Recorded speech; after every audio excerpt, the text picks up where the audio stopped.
अफगानिस्तान में तालिबान के कब्जे के बाद अफगानिस्तान में संशय, भय, असुरक्षा और अफरा तफरी की स्थिति बनी हुई है, जिसके चलते कई देश अपने राजनयिकों और नागरिकों को अफगानिस्तान से निकालने में जुटे हुए हैं।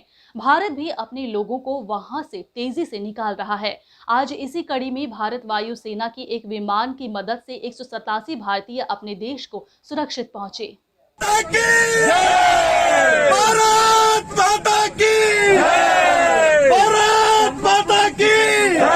अफगानिस्तान में तालिबान के कब्जे के बाद से बदतर हुए हालातों के मद्देनज़र सभी देश अपने अपने नागरिकों को वहां से निकालने में जुटे हुए हैं।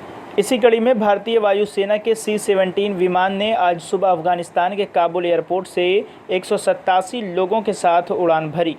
ये विमान आज गाजियाबाद में हिंडन IAF बेस पर उतरी।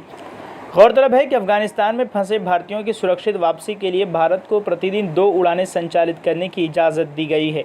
सरकारी सूत्रों ने बताया कि काबुल हवाई अड्डे से 2 भारतीय विमानों को संचालित करने की अनुमति दी जाएगी।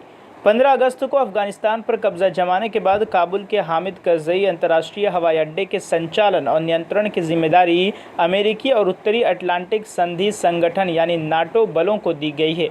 उनके द्वारा कुल 25 उड़ानें संचालित की जा रही हैं, क्योंकि वे वर्तमान में अपने नागरिकों, हथियारों और उपकरणों को निकालने पर ध्यान केंद्रित कर रहे हैं।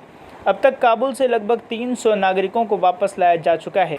भारत इस समय ताजिकिस्तान और कतर के रास्ते से अपने नागरिकों को एयरलिफ्ट कर रहा है।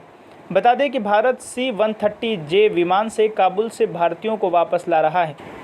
विमान रविवार को दिल्ली के निकट हिंडन वायुसैनिक अड्डे पर पहुंचा। ब्यूरो रिपोर्ट, हालात बंगाल न्यूज़ टेक इंडिया।